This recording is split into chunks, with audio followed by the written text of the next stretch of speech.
Welcome back. You are listening to Nate the Hate on YouTube, iTunes, Spotify, and Google Podcasts. Be sure to like the video and subscribe if you haven't already, and ring that notification bell so you are notified the next time we have a brand new episode go up on YouTube. And I'd like to welcome in my co-host, Modern Vintage Gamer. What's up, Nate? Great to be here. Thanks for having me on, and happy Thanksgiving. Yes, happy Thanksgiving to you as well, and to all those listening if you celebrate Thanksgiving. If you do not, hopefully you have a relaxing long weekend with family, friends, and loved ones. Enjoy some football, cricket, whatever sport of choice you prefer, and have a relaxing time and enjoy the next few days. And be sure to take advantage of some of those online deals for video games. Secure some Nintendo, Sony, Microsoft, whatever your company of choice is, at a steep discount before the holiday season really takes off. And hopefully you enjoy the weekend and enjoy some quality gaming, be it Halo Infinite or any game you decide to play. And today we are going to talk about a very serious topic that is plaguing the industry. This is an endemic that corrupts every company within this industry, but pretty much every business in the world. But before we get into that topic, we have to thank today's sponsor, which is Manscaped. And ho, ho, ho, gentlemen. The holidays came early here at Manscaped, the leading men's hygiene brand. Manscaped just launched new products, including their all-new ultra-premium body wash and 2-in-1 shampoo and conditioner. It's time to give yourself, or someone who needs it, the gift of beautiful skin, hair, and balls this holiday season. Go to manscaped.com and use the code NateTheHate, that's one word, NateTheHate, for 20% off and free shipping. And MVG, it is my understanding you have been using the body wash and 2-in-1 shampoo for a nice, healthy scalp. Jingle balls to the walls. Listen up, Nate. Untrimmed pubes are the thing of the past, and it's possible that you have Santa's beard in your pants. It's time to leave your significant other some cookies and milk at the bottom of your chimney, and I'm talking about the Manscaped Performance Package 4.0.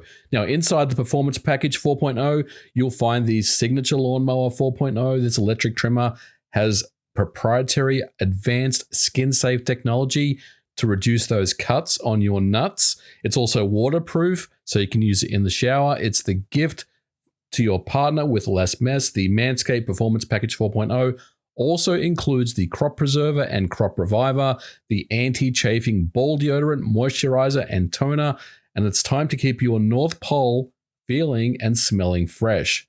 And of course, the Hygiene Bundle will also come with a pair of Manscaped anti-chafing boxes that'll keep your junk feeling fresh all day. The perfect package for your perfect package. Yes, they can get 20% off and free shipping with the code NateTheHate. That's one word, NateTheHate, at manscaped.com. That's 20% off with free shipping at manscaped.com.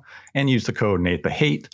Clean up your nuts and make Santa proud this year. And today, we're going to talk about the ongoing developments that are happening at Activision and how companies, including Nintendo, Sony, and Microsoft, had made internal statements via memos about the situation going on at Activision. We're going to give our thoughts on what is going on, as well as the statements that the big three have given. And I want to stress that this is a very serious matter. This is not a situation to take lightly, and we are going to give it the attention and the discretion that it deserves. This has been a topic that's been going on in the industry now for what feels as though many years. This first came to light last year with reports from Ubisoft about sexual harassment, poor working conditions, and the situation at Ubisoft has kind of fallen under the radar in recent weeks. It got completely swept under the rug, Nate. Let's be honest. There was a lot of public PR that was done about how they're going to change and they're going to fix things and they're setting up processes in place.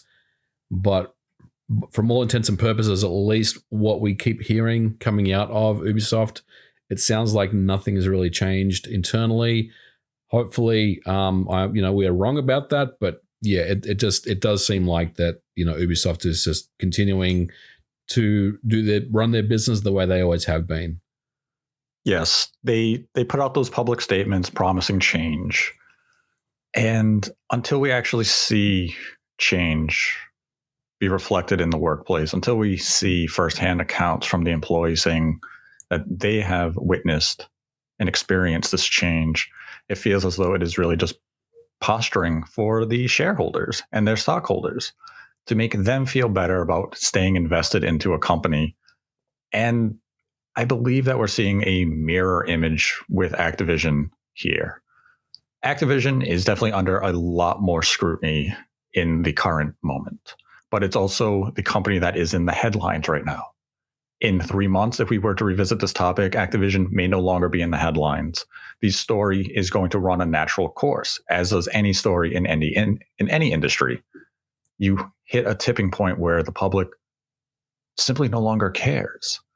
And Activision also is one of those companies that is, I don't want to say hated, but it's strongly disliked in the gaming community. And a large part of that is because people are tired of Call of Duty. It's every year we get a new Call of Duty.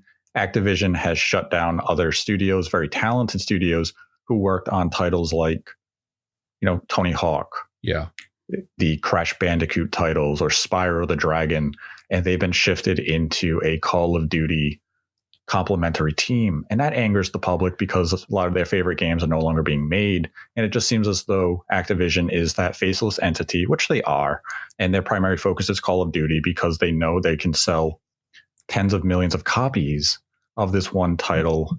And that other titles like like Tony Hawk has mentioned is simply niche to the current gaming landscape.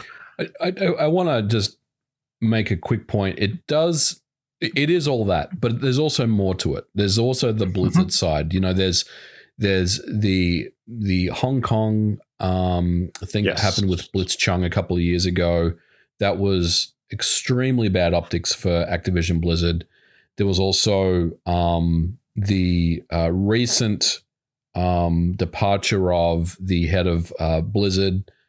And, things like that with ongoing allegations over the years. There was references to events that occurred at BlizzCon many, many years ago with Alex Africiati, I believe his name is, who no longer is with the company. But there's always been this overarching, cloud of allegations, harassment, women leaving the company, women being treated poorly, sexual harassment claims, just all sorts of just horrible things keep coming up. Yes. I mean, as you mentioned with the Hong Kong situation, that was a dreadful moment for Activision Blizzard as a company to punish an individual for a matter that they viewed as political, but it wasn't political. It was a human rights issue. Absolutely. And they eventually, I believe they walked that back after a few months, right?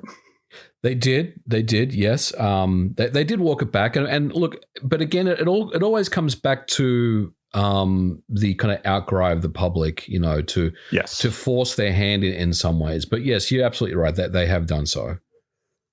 And now we have a new situation at Activision, which began earlier this year when the state of California began to investigate Blizzard. And it just continues to spiral. We fall deeper and deeper into this abyss. Yep. Where in the last couple of weeks, they have discovered numerous lawsuits that have been brought forth against Bobby Kotick, CEO of Activision. And many of these cases have been settled out of court, or they were even settled in court. But it shows a pattern. It shows a culture at Activision that seems to embrace this idea of toxicity, of belittling women, treating them as second-class citizens within their corporate structure. And it finally came to a boil this week when Nintendo, Sony, and Microsoft came out and made statements. And PlayStation head Jim Ryan criticized the Activision Blizzard response to sexual harassment and found that it was deeply disturbing. And he was disheartened and stunned by what he was reading in the Wall Street Journal's findings. And this was, further emphasized by Xbox's boss, Phil Spencer, where he's quoted saying he was deeply troubled by what's happening at Activision Blizzard. And everyone had been waiting to see if Nintendo would make a statement. And earlier this week, it was reported that Nintendo had sent out an internal memo to all the levels at Nintendo of America, including in development houses internally, like Retro and even Next Level Games.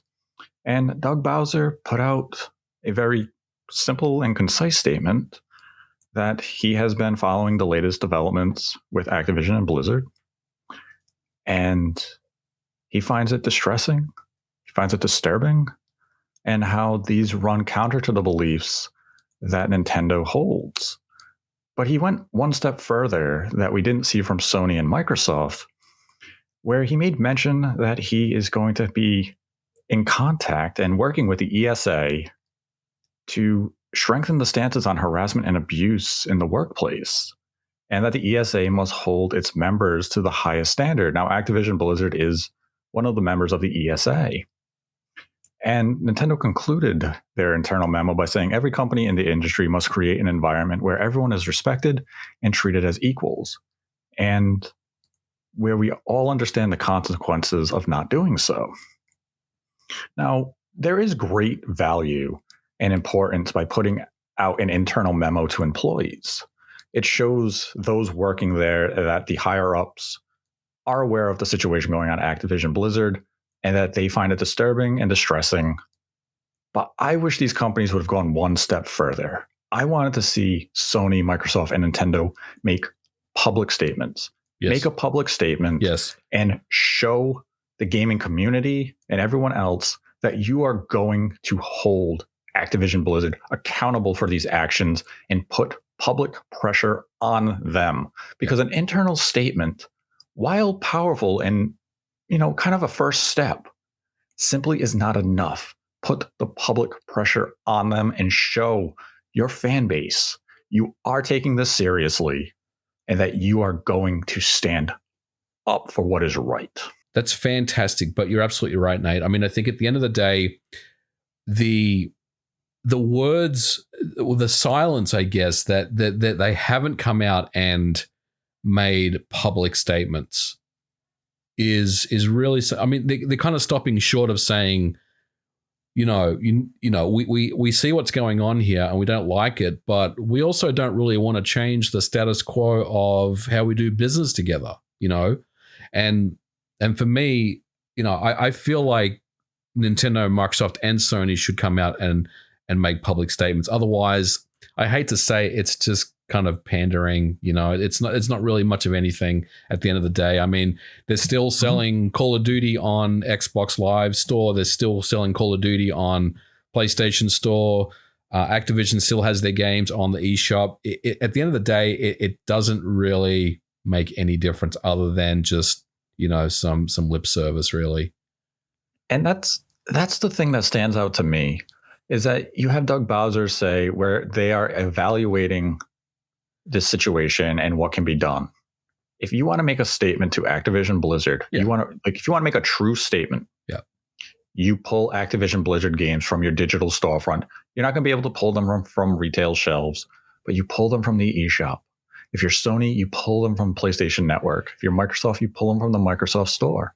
Because at the end of the day, the only thing that's going to resonate with the Activision board is a loss in money. Yeah. These are egotistical, money-driven individuals. And unless you are hurting their wallet, they are not going to hear your demands. I find it interesting that Sony did pull Cyberpunk for completely different reasons. Don't misunderstand what I'm saying, but there is a precedent there where Sony has pulled games from their store before. And, so this is definitely something they could do if they chose to do so. But look, it's Call of Duty Vanguard. I mean, even though it's not selling as well this year, it's still a massive moneymaker for them. So I think there's a lot to be said about all that. Yeah, I mean, and that's the thing. It's all about money at the end of the day. Sony, we know, has that exclusive deal with Activision over Call of Duty map DLC. Are they willing to sit down and put the pressure on Bobby Kotick and Activision board and say, we will pay the penalty or whatever has to not fulfill this. We will not advertise this DLC. They won't. Because at the end of the day, Sony is a business. They don't want to lose money. They also don't want to give Microsoft the air quotes exclusive rights to Call of Duty on home consoles. Yeah. But if these companies could make a statement that powerful, Activision Blizzard would have to act, because now their financials are really going to be hurt.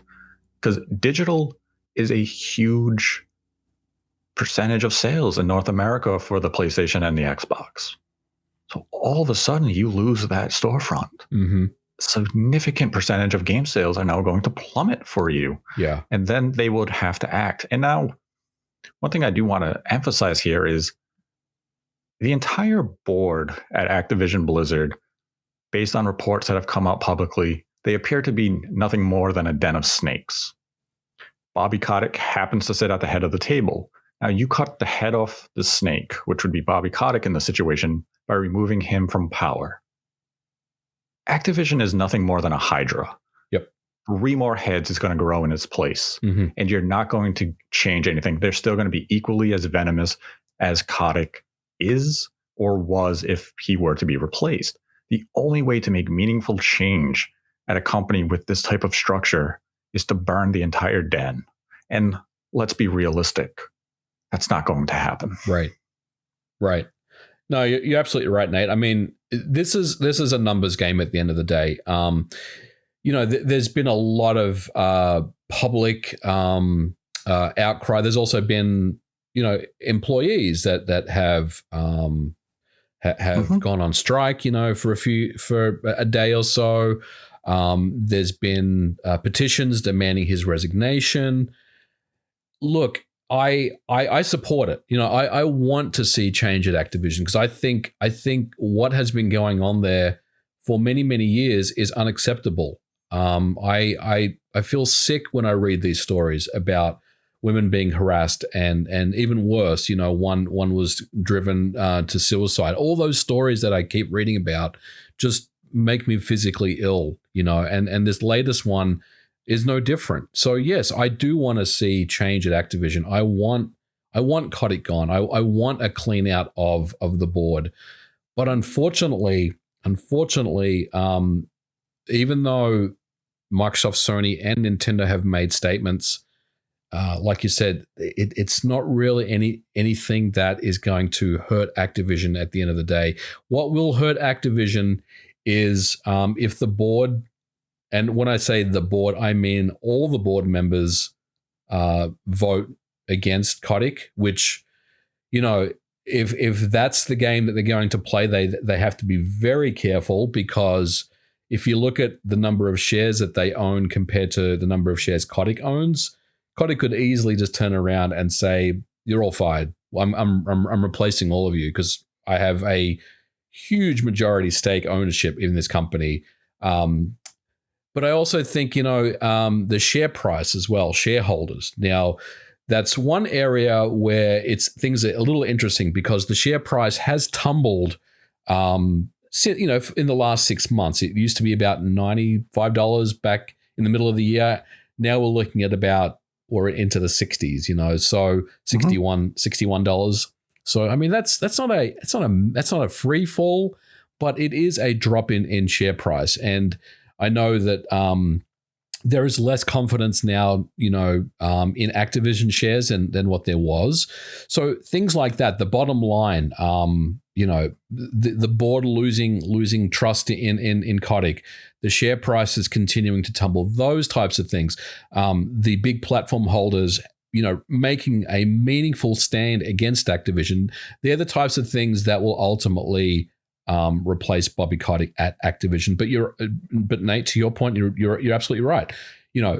If you remove Kotick, and yes, that will have an impact on the company, but at the end of the day, someone else will just step in and take his place. One of the other executives will probably just step in and take his place, and it just seems like the cycle will just continue going on and on. I think that's an important point to make note of, is that let's say Kotick is replaced.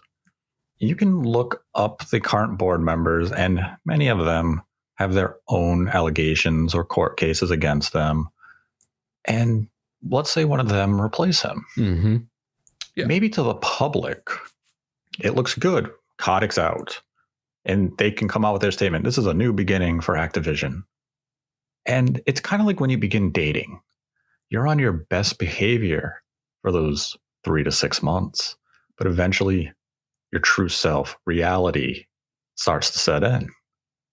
And the culture will go back to what it was, because these board members were also the ones fostering the toxic workplace culture that permeates through Activision Blizzard under Bobby Kotick. He is not the sole reason that this toxic culture exists. All of them are guilty. Mm-hmm. Agree. And I'm sure you saw the story that came out where Activision is going to implement a workplace responsibility committee.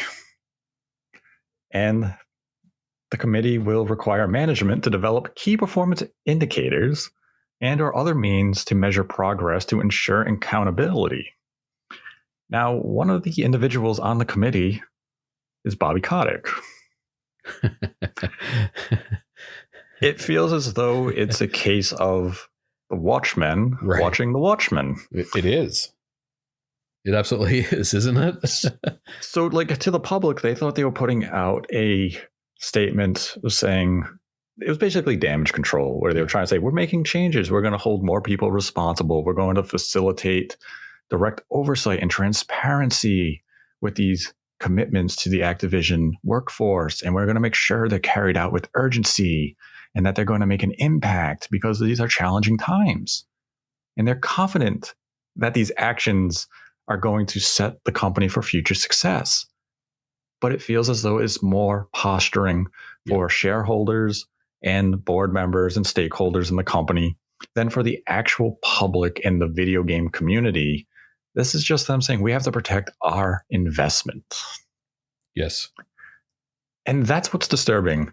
But it's also slightly disturbing that how much of the gaming community do you truly believe is aware of this and is disturbed by it? That's a good question, Nate. I don't really know how to answer that. I mean, I like to think a lot of the gaming community is. I mean, look, I'll tell you what I know. Like, I mean, I work at Night Dive, and we've talked about this. We've shared the press releases around, and you know, we have our own thoughts about what should happen to Bobby Kotick, which pretty much echoes what I just said previously. I think he should go, but I don't think any of us really truly believe that he will be forced out of the company. I think he will probably leave on his own terms. Now, that may be sooner than he initially anticipated. He may have felt like he's got another, 5 years left at the company, 10 years left. I don't know what his long-term plan was, but that may have been expedited. But I still feel like that it's really up to him to decide when he wants to leave. So, but to your original point, it's hard to really know how much the optics of this and how many people truly know about what's going on here. It's very hard for me to really quantify that. Especially in other countries in the world. What how much of this stuff are they actually seeing? Hopefully, it's a lot, but it's a real difficult one to answer. What do you think? I mean, outside of I'll call it the core, the enthusiast gamer who goes to the forums, watches YouTube and such. Yeah. It's probably very little knowledge of what is happening.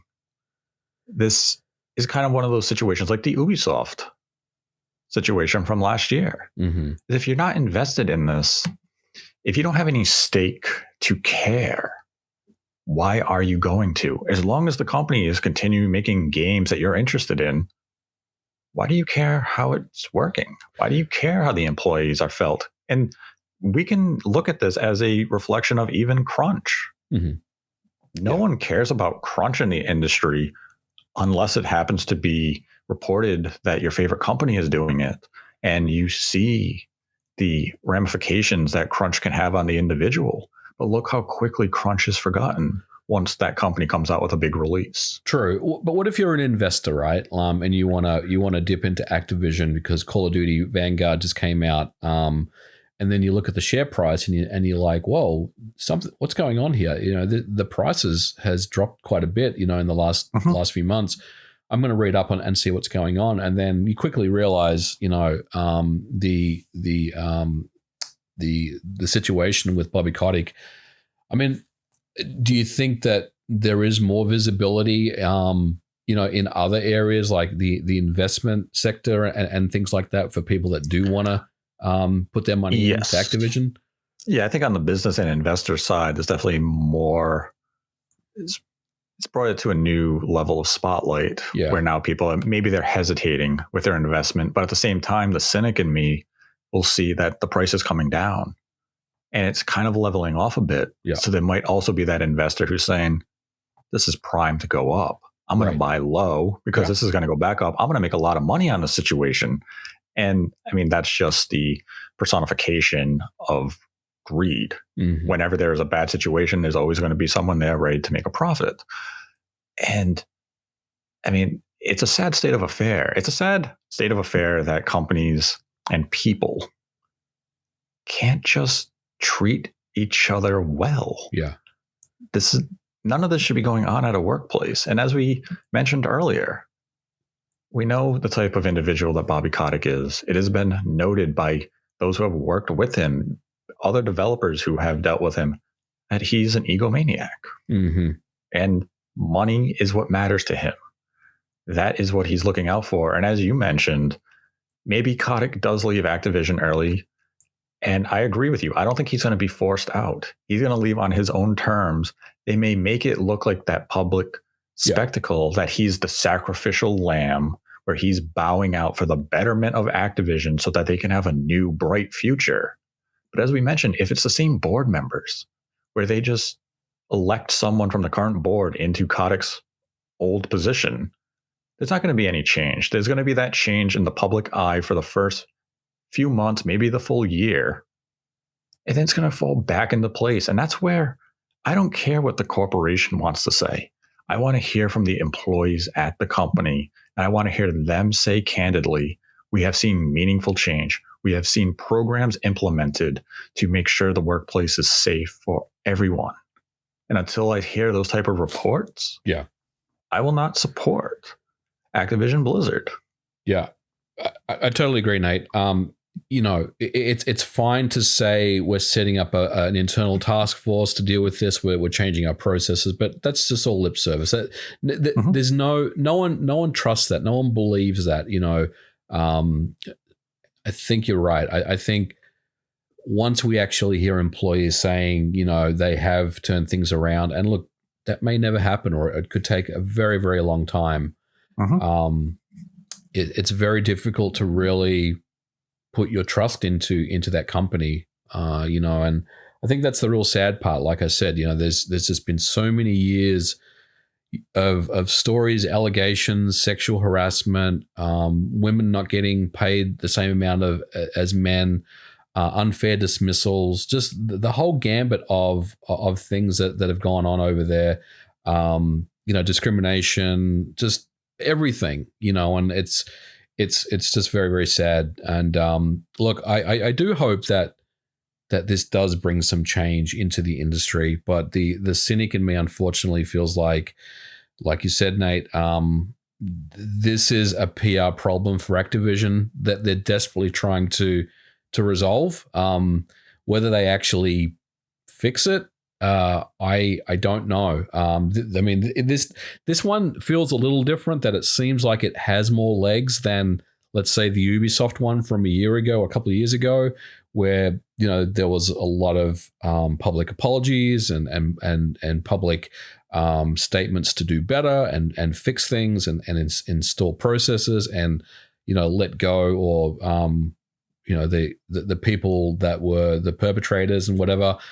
This one feels like it has more legs, but it also feels like if Activision went dark for a few months and we didn't really hear anything, and then let's say Q1 next year or Q2 next year, we hear about next year's Call of Duty game, people are just going to forget about it. This thing is going to be forgotten. So I just don't know, whether this will actually make a difference. I hope it does, but I just don't know.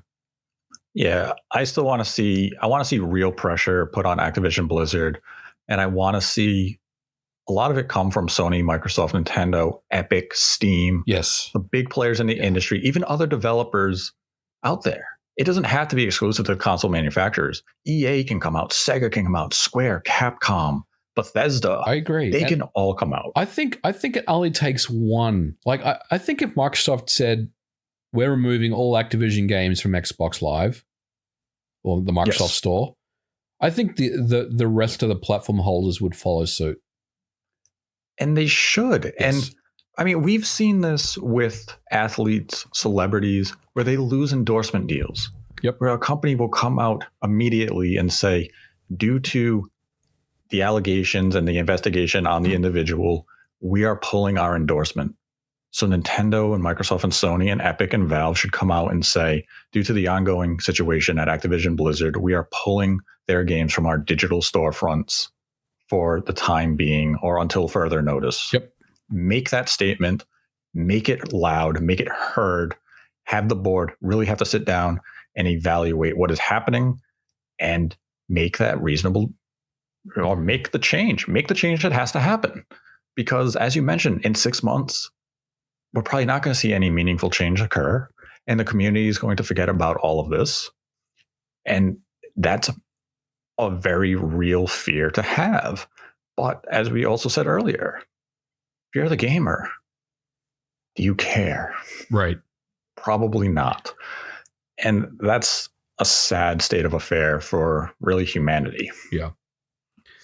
And while I give credit to Sony and Nintendo for putting out their internal memo, one cannot forget that this is a problem for it's for every industry at every big company. But Sony is not free of their own internal scandals. Way back in June of 2020, a former employee of Insomniac detailed how bad the working conditions were there, where it drove them to contemplate suicide because of how Insomniac Games treated their women. Mm-hmm. And when Jim Ryan put out his statement, Saul Brennan on Twitter came out and said, so what's Sony doing? Yeah. They went to Twitter and wrote, and I quote, "I know for a fucking fact I wasn't the only one who suffered at Insomniac or Sony." And they continued that the individuals responsible continue to work there.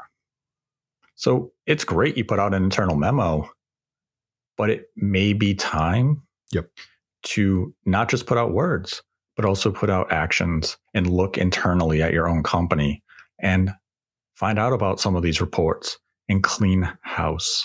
This also happened at Nintendo. This was a story that really didn't gain any traction when it was originally tweeted and blogged about, but former Nintendo of America employee Katie Casper described her working time at Nintendo of America and that one of her bosses was a misogynistic bully who on a daily basis belittled her, intimidated her, and caused extreme distress. And she writes that HR protected this individual until they simply could not do it anymore. And he was released because he sexually assaulted an employee. But up to that point, he had been reported for his actions and the HR protected him. Yeah. So this isn't exclusive to Activision. This goes on at probably every company in every industry because these are big businesses. Yep. But they should not be happening. So for anyone who thinks that Sony, Nintendo, Microsoft are innocent in the situation. They're not. They certainly have their own stories and dirty laundry, their own lawsuits as well that they're either dealing with or they've dealt with. I mean, Sony, just this week, a former Sony employee has filed a class action lawsuit alleging gender discrimination. So, it's fantastic that they put out their internal memo, but you have to look. Don't throw stones from glass houses. Yeah. You have to do your due diligence at your business and make sure you have that atmosphere and an environment that you are saying that you want to have. Make sure you have created it and fostered it for yourself. And it's just disturbing that this is how this industry operates.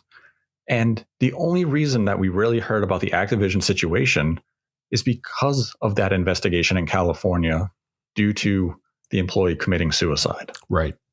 Had that case not happened, and I mean the investigation not happened, the public would not know about this.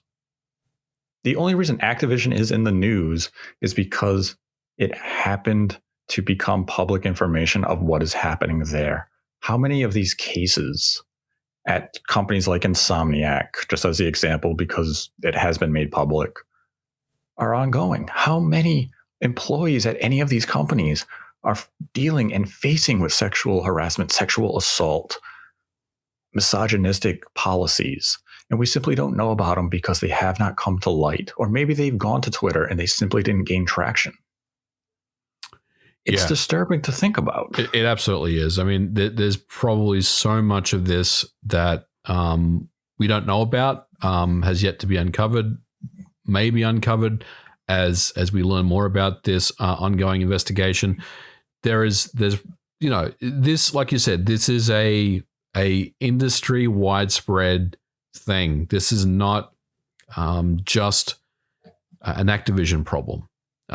We're focused on Activision right now because they're the ones that are currently in the limelight. But last year it was Ubisoft. We've heard other reports from other companies over the years. This is just something that every single year, there's always these stories, there's always these lawsuits, there's always these harassment claims. And it's just very, very unfortunate. And I do hope, I remember we talked about this on the Spawncast, a few months ago. I hope for change, and I still do. And I'm wondering where it's going to come from. That's the real question, I mean, I want to believe that if we're going to see meaningful change, it has to come from us, the community. We have to be vocal. We have to demand more from these companies. We have to hold them accountable. And I know a lot of people have gone that route of, I'm going to boycott Activision Blizzard games. That won't make a difference. It won't make a difference in the grand scheme of things. Yeah. And where it can make a difference is the boycott can change your world. Sure. You may not be able to change the world in its entirety, but you can change yours. Yeah, and I agree with that. I mean, look, I'm not going to tell anyone to boycott Activision games. If you want to, Nate, if you want to play Vanguard, which I know you don't. I don't. Because the game sucks. But I'm not going to tell you, no, you shouldn't do that. But what I will tell you is I haven't played any Activision games for a long, long time. And I will continue to not purchase and not support their games unless, like you said, there is meaningful change at that company. Right. And I want to see change, within all these companies. The allegations at Insomniac are disturbing. And I mean, Insomniac is definitely a company that I enjoy the products they make. And unfortunately, at the time when Ratchet and Clank was coming out, I was not aware of that story. I had not seen it on Twitter. I had not read it on forums. I had not seen it covered on YouTube to any capacity. I was blind to that story and the allegations. But now that I have seen them, I cannot, in good conscience, look forward to a release like Spider-Man 2 or the Wolverine I need to hear that change has been made at Insomniac. I need to hear that those individuals responsible for that for the treatment of women and fostering such a toxic environment within Insomniac have been held accountable and have been terminated. Yeah. Yep. No doubt. And that's the last thing I wanted to touch on real quick is the ESA. So Nintendo or Doug Bowser mentioned that he's been in contact with the ESA. Is that right? Yes. Yeah. So what do you make of that? Because obviously the ESA, both Nintendo and Activision are members of. So do you think there's anything really to discuss there as far as what the ESA could potentially do? I don't see what the ESA can do. The ESA is basically just a lobbyist group. So I don't see how they could put any pressure on Activision beyond just, an internal memo saying we're disturbed by what's happening. Yep. You have to make changes. And Activision can just respond saying, hey, we're investigating new means of, we're put together this committee to make change within the company, and we'll be transparent with it, and we'll share reports with the ESA to satisfy that need of yours. But beyond that, I don't see what the ESA can really do here. Yeah, I agree. I mean, unless they do something meaningful and say, we're going to refund your money. You won't be, your spot at E3 next year has been revoked. Just something like that, right? And that's obviously very, very heavy-handed, but that's the type of change that we're looking for, and that will never happen. Right, and it's not going to happen because at the end of the day, as we talked, this is a situation of economics. This is about money. The ESA is not going to give up the money that Activision Blizzard funnels to them. Yeah, this is. Like, all this is going to be calculated by the companies. And that's likely why we have not seen those public statements from Nintendo, Microsoft, and Sony, because they are weighing the pros and cons and the financial benefits and risks of doing so. Mm-hmm. And I would, assume that the financial benefits do not outweigh the financial risks of saying we are not going to carry your games on our digital storefronts any longer until we see meaningful change or we see Bobby Kotick removed from power. Right. So my last question to you is, do you think Bobby Kotick will stay as the CEO at Activision, or do you think his days are truly numbered and something will actually happen? Because I mean, there was that statement where he said, I could leave, if I can't fix this, quickly. So do you think his days are numbered there, or do you think he's, we're just gonna go into next year and just kind of do it all over again? I feel as though it's probably an ongoing internal discussion between board members of what is best for the company. And if Bobby Kotick does leave, he's going to do a full Richard Nixon of, I'm resigning. Right. I have a golden parachute in the area of $300 million waiting for me. Mm-hmm. So when I jump out of this plane, I'm going to be okay. Yeah. And it's just going to be a matter of what's best for the company. Should I go out as that sacrificial lamb so that Activision can thrive in 2022? Or do I stay here and see if the tides turn and go towards another company and that I can continue to ride out as CEO? Right now, there's definitely some of that pressure. There's definitely a bit of boiling water under him. But I think Bobby Kotick may simply have too much of an ego to bow out in the immediate. If it is to happen, I think it would be either more towards the close of the coming fiscal quarter or the conclusion of their fiscal year. Yeah. But I don't see him leaving, at least not anytime soon. Right. And as I mentioned, if he does leave, it's going to be on his own terms. It's just going to, I am not a crook, put the peace sign up and walk out in that way. He's going to leave with his ego intact. Yep. he's not going to be forced out. Yep, I totally agree with that. And, the last point I would like to make on this topic is situation's bad at Activision, but I also want Sony, Microsoft, Nintendo, every company in this industry and outside of this industry to look inward and to make changes. It's easy to come out and make statements against another company, but these companies best be doing policy changes and making a better work environment for their employees. Don't just come out and do a PR optics campaign to look good when compared to the darkness that is Activision in the current moment. And with that, we can move into some of the Streamlabs questions for this week. Actually, first, I need to remind everyone that you can get 20% off and free shipping with the code NateTheHate at manscaped.com. That's 20% off with free shipping at manscaped.com. And use the code NateTheHate, that's one word, NateTheHate. And be sure to clean up your nuts and make Santa proud of you this year. And our first Streamlab question for this week comes from Jackie G, who writes, 1 year has passed and I still can't reliably put my PlayStation 5 into rest mode. At this point, do you believe that Sony has any intention to fix this issue, or will they just continue to ignore it?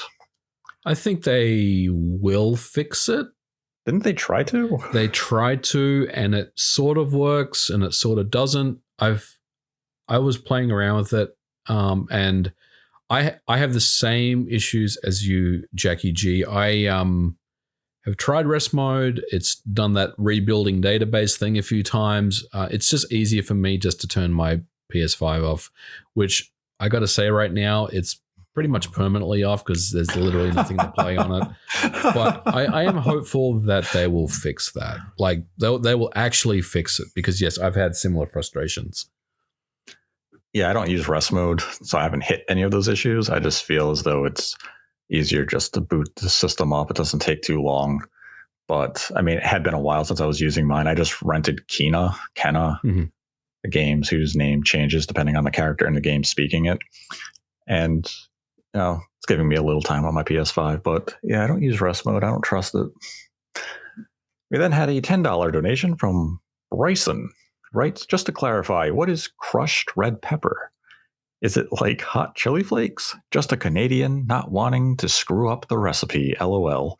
The crushed red pepper I use for the pumpkin seeds recipe is actually more of a crushed red pepper sauce. So I guess the best comparison would be something more aligned like a salsa. Yeah. If you Google crushed red pepper from Star, it's a New England-based company, but yeah, Google crushed red pepper sauce from Star. It'll show you a bottle. You may be able to import it to Canada, but it'll give you a better idea of exactly what it is. It's literally a crushed red pepper with all the sauce and fruit and gooey goodness of the pepper. And then you just bathe the seeds in that before you pop them into the oven. It's good stuff. Then had a $5 donation from Oric305. Right? Happy Thanksgiving, guys. Just picked up Cruisin' Blast from GameStop's Black Friday sale and can't wait to check it out. What other favorite arcade titles would you guys like to see on console? Man. Well, we're getting a new Ninja Turtles game, so that that scratches that itch. Because I was going to say I'd like to see the Ninja Turtles games on the Switch, but we are getting that new one, Shredder's Revenge, which looks incredible. Looks phenomenal. Other than that, I mean, man, I like the side scrolling brawlers, something along the lines of Final Fight. We already got Streets of Rage 4, so I feel pretty happy with what we have, but I think for me, The Simpsons, Shredder's Revenge is the big one. But what are you waiting on? What would you like to see? I mean, I want to see light gun games. I know we're getting House of the Dead from Forever Entertainment, and I'm still curious as to how they're going to solve that control issue. But, I mean, we really can't have a light gun game with HD TVs that work reliably. Right. So I mean, we have a lot of Metal Slug games on there. We are getting Metal Slug Tactics, even though that's not really arcade. We have Cruise and Blast for the racers. I mean, I would say Marvel versus Capcom because that was an arcade fighter. Well, that's actually a really good pick, right? Because we want MVC2 to come back, and there's that free MVC2 movement right now. That actually would be a very good choice. There we go. Marvel versus Capcom 2. Come to Switch 2022. Let's go. You heard it here first. That's right. Then had a $2 donation from Ishin Ashina.